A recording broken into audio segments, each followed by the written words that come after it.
I don't know about you, but Christmas can be really challenging, especially for some of my parts.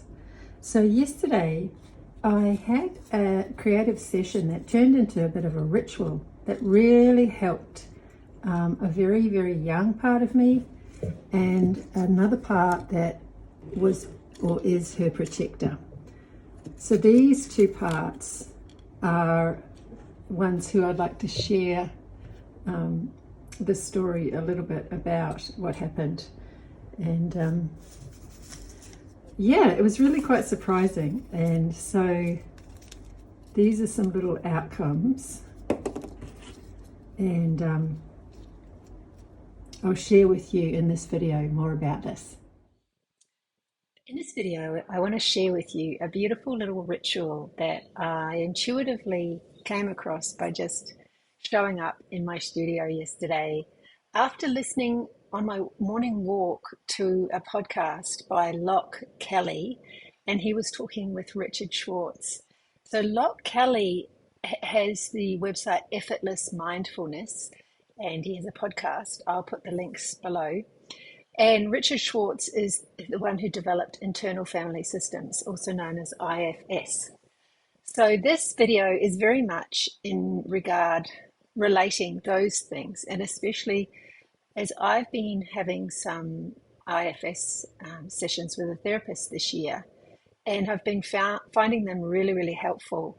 But one of the things I can find sort of difficult is navigating the way to keep in touch with my parts along the way, and especially maybe after we've uncovered a part in a session.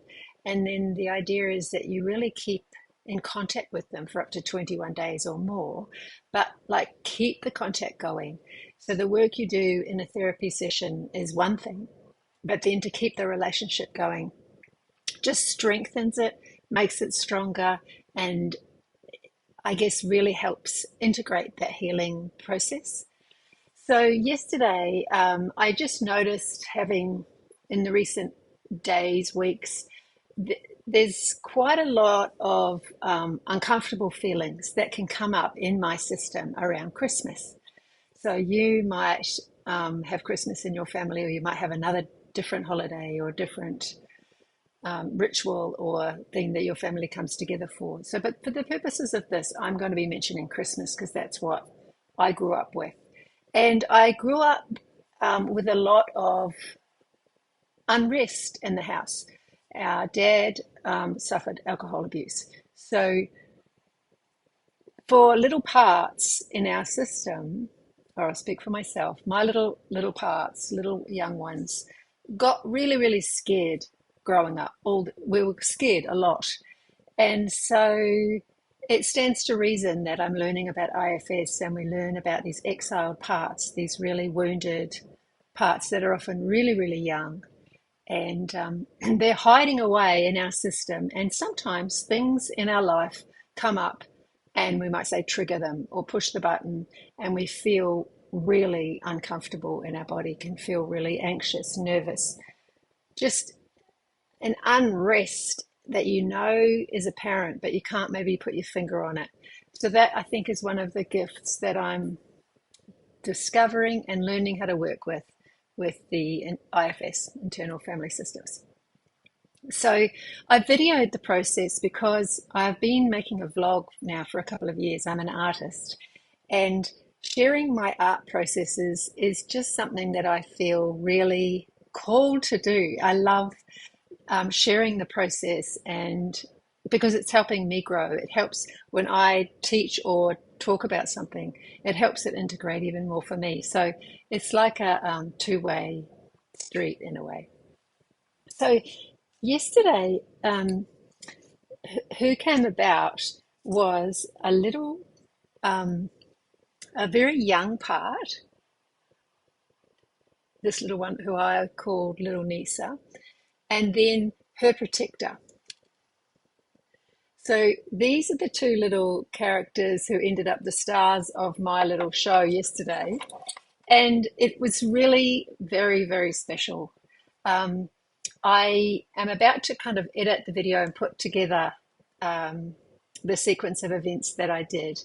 But I just wanted to say hi and introduce myself, and maybe come back at the end, or I'll talk all the way through actually with the videos that I'll put together for you, and so that I can sort of explain the process without going into too much personal detail about my life experience. But I really feel like this could be a really helpful opportunity if it resonates with you, that you might find a way to connect with your parts as well. And just by making um, a little paper cutout of a very, drawing them as simply as you wish, was really an interesting thing. Like externalizing them, seeing them, it was helpful. I found it helpful. All right, well, I'll leave it there for the moment and piece together all the little snippets that I recorded, and discuss the process along the way. So I cleared off my very messy table, and I went and gathered a whole bunch of chairs.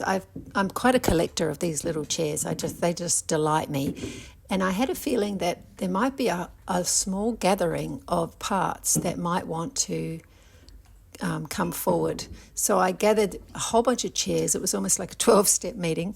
Not that I've been to many of those. I've tried Al-Anon, but that's another story. So there, I gathered all the little chairs and just sort of was following my intuition, just moving this, moving that, and all the while bringing myself into presence as to what would I want to do next, what was I feeling kind of internally guided toward. And so I had these other characters or parts that I'd already drawn at other times. And so I got the feeling I really knew that I wanted to do a new one today of who was really wanting to be heard, who was inside that really wanted to be heard. And so this tiny little part got drawn, and then I had these little wee strips of paper that you can see me writing on there. There's something about having very small, narrow, tiny strips of paper. It was like it just sort of hones in my focus, makes me write really small, and I did like a two-way dialogue. I asked the little part questions and then just felt in there. I was even rubbing the little image, just really tuning in, feeling in to have her within me answering the questions. So that created this little dialogue. And I had the idea to do as long as it needed, and that was really quite special, because it was reminding me of what had happened in different IFS therapy sessions that I've had with my therapist, where she would ask me a question and then I'd feel into that part, and the part would have something to share, a memory, something that it remembered. It just came to mind. So I just followed that same process with myself and wrote down whatever came to mind.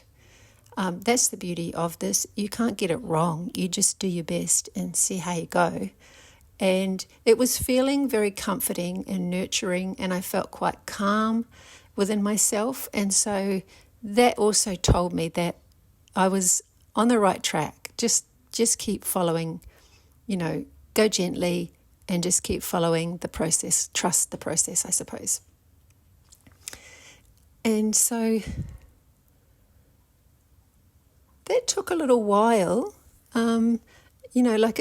it's not something that's kind of fast, but I think you could do it in, I guess an hour. An hour would be a good time if you have, and then you could also pause it and then come back later, I think. So after we'd finished that little conversation, I thought it might be nice just to roll it up like a little scroll. So that's what I did. I just rolled it up tight. I had that thought as I was listening to the podcast in the morning on my walk that I could do this idea. And so it was good to follow through and do the thing that came to mind earlier.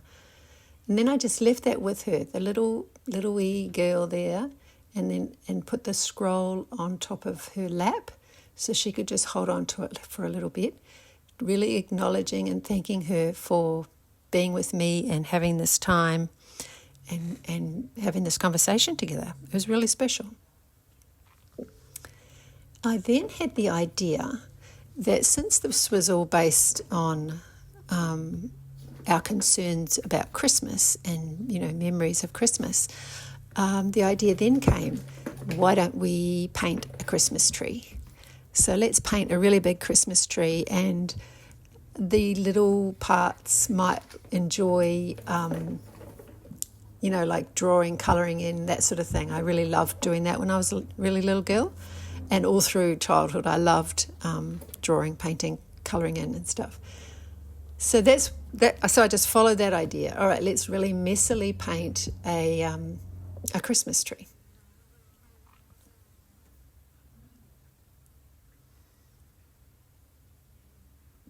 I used just some fluid acrylic little paints that I had, and purposely kind of painted, as I said, sort of messily, because I wanted that painterly look. So that was really good. I set that aside to dry. At this point, I got the idea to create a Christmas tree. The messages I received from my very little one who gets quite upset and worried about Christmas, that's what I wrote about here.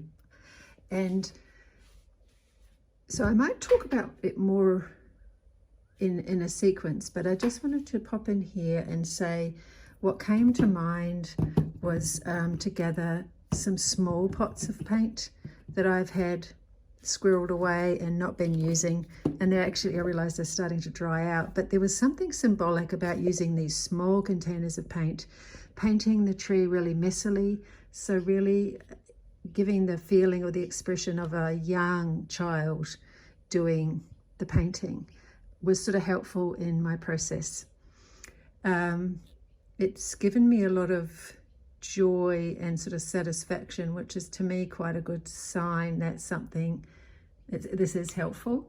And here you can see gathered some little parts, and the reason I've gathered so many chairs is in case more parts want to come and be present today. So the other character I drew was the protector. Often when in IFS, when you contact an exile part, they often have a protector close by. And so she had lots to tell me as well, and we had a really helpful two-way dialogue as well. And so I just wrote down my questions in green, and then black I had her answer them. And so there she's there with her.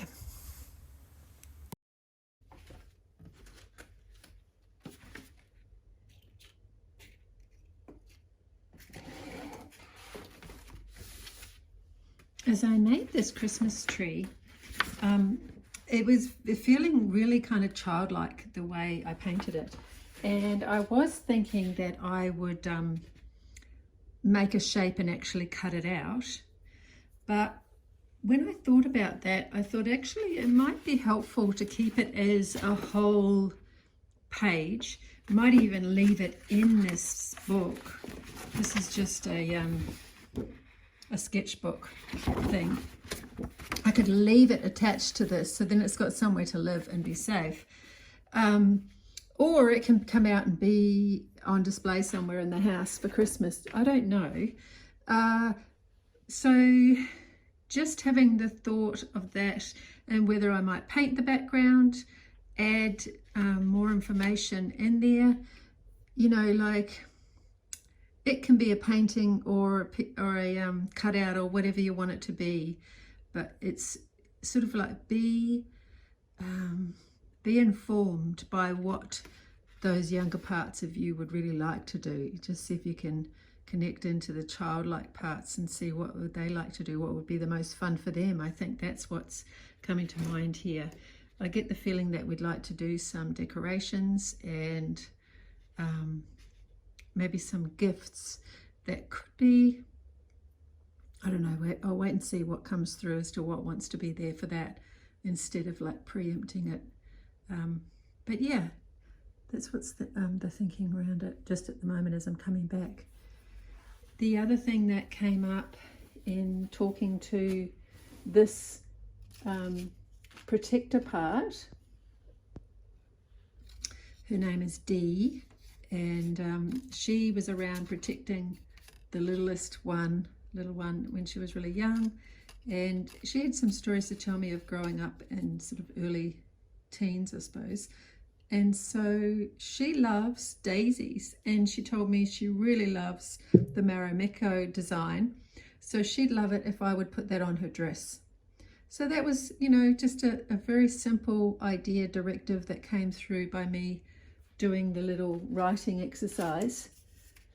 And so I can go ahead and do that because that's something I can do, you know, and then that part in me feels seen and validated and heard. And I feel quite heartwarmed about that. What came out was one of the lovely parts after the sharing the trauma parts with me. This part, Dee, told me she loves flowers and she particularly loves the Marimekko pattern. And so that was kind of a beautiful synchronicity of things. I can share with you a bit more about that shortly. And so I made her dress with the pattern of Marimekko design because that's what she asked.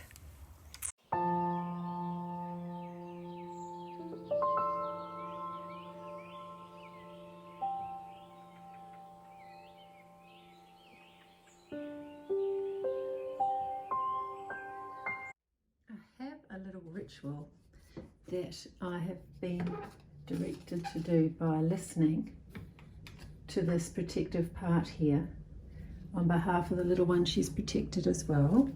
So the idea that she gave me was to write out the pain that she described to me from childhood, some really painful memories and things that came up. And so I've just written those down on, you know, just skinny bits of paper here. And what she directed me to do was to rip them up into tiny pieces, put them in this is my chai pot, boil them up and make them into a tea, and then let that cool, and I can take it out on to the garden. And there's a plant that I have taken some cuttings when I visited the beach recently, and it's a yellow daisy. And she also let me know in our session that she really loves daisies and they can remind me of her.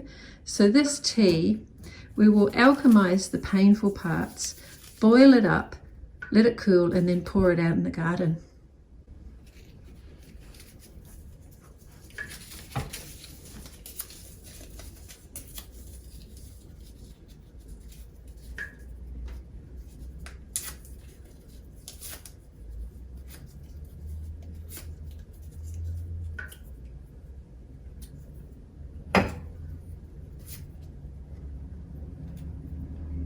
Years ago, I used to make recycled paper.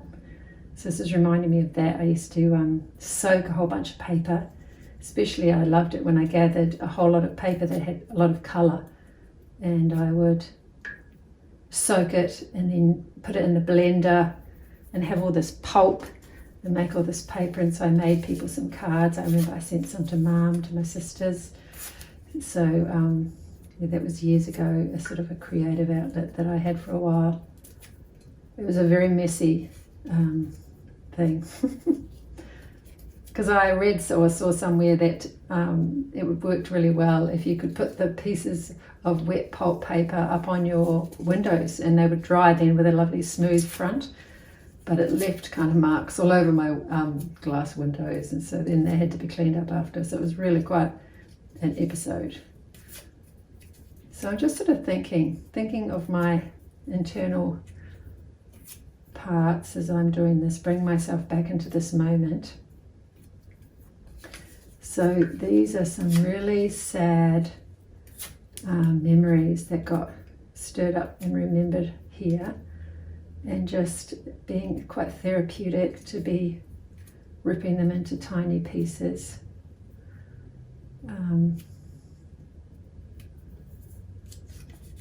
yeah, intending that I am alchemizing at least some of that pain into beauty. You know, it's going to go out in the garden when it's dry, when it's cool, and water the daisies.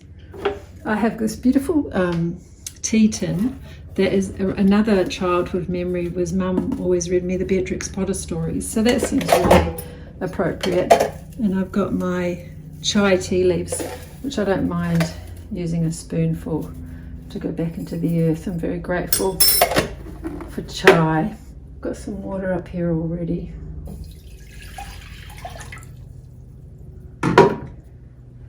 And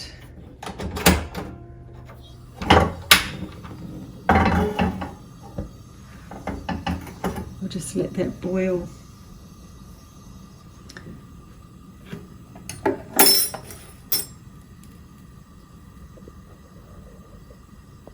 As I'm standing here just observing, my stovetop stopped working this morning, and so luckily I've got this little portable one out in the garage. So I've brought that in this morning to make my chai, because it happened around morning tea time that the stove wouldn't work. And you know, part of my childhood, we grew up in a really pretty small kind of beach house, and we had to go outside to the bathroom, and also we had a very tiny hobbledy kitchen. So it's sort of funny to me to see now, here I am, drawn to do this exercise today and having to make do with sort of like a camp stove.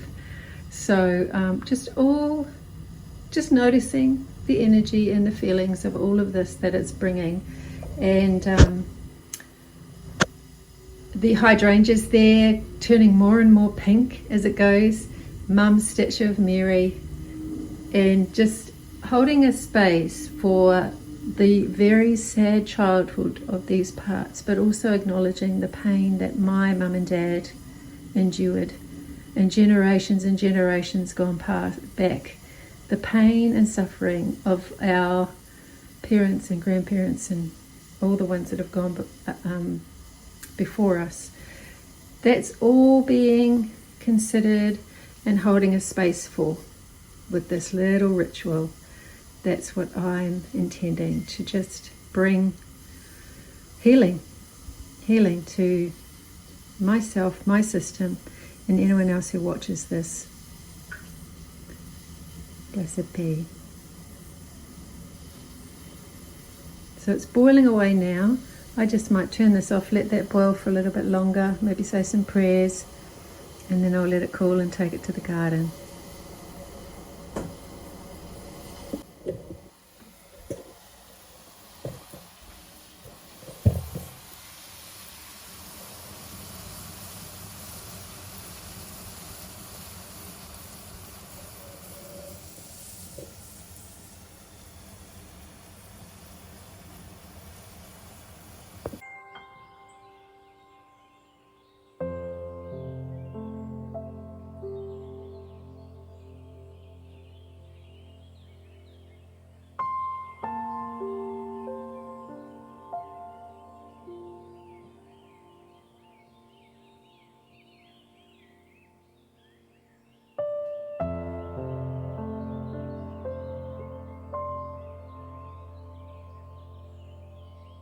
What I'm going to do next is I'm asking them what would they love for Christmas. So that can be a feeling, a place, a thing, anything. I'm just going to ask them what would they love for Christmas. And then I'm going to maybe write that on a little card and put it under the tree.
Dee let me know she felt a lot happier, so I opened her eyes, drew her eyes open, and gave her a tiny little smile at the corner of her lips.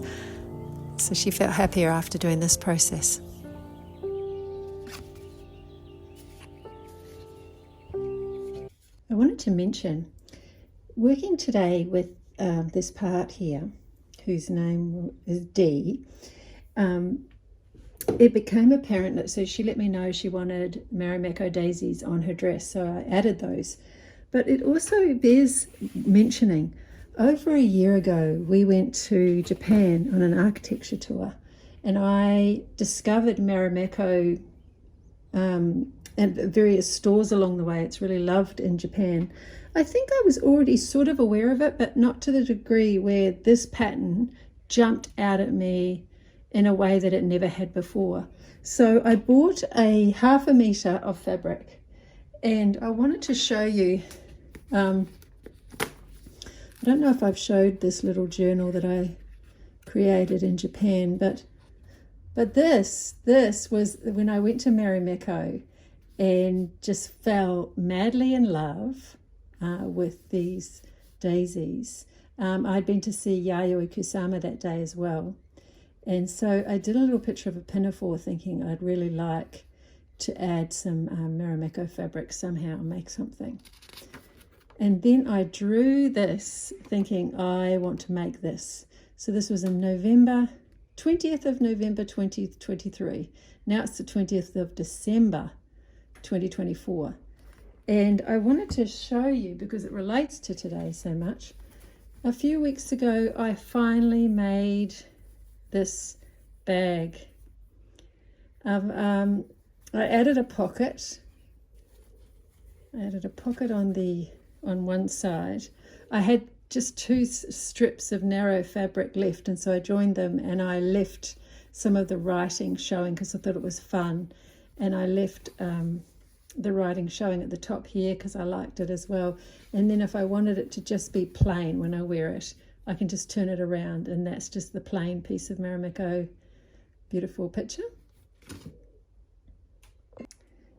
And another thing I've done is I got this plain linen top from Target, I think, yeah.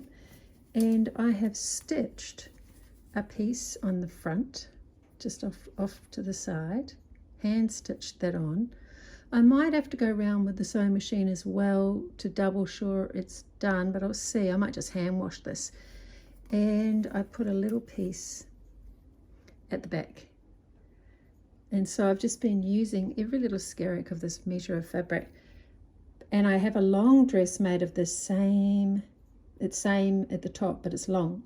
And so I was wondering I might put a longer panel on that one. And I could even layer this over the top of the dress and wear them together sometimes if I wanted to have like a double layer with the black linen, but also the Marimekko pieces. And then I could wear the bag with it, and it would make a really lovely kind of Marimekko celebration. I'll have to get a photo of when I'm wearing it sometime. I haven't worn it out yet. I mustn't save it for best, I must use it.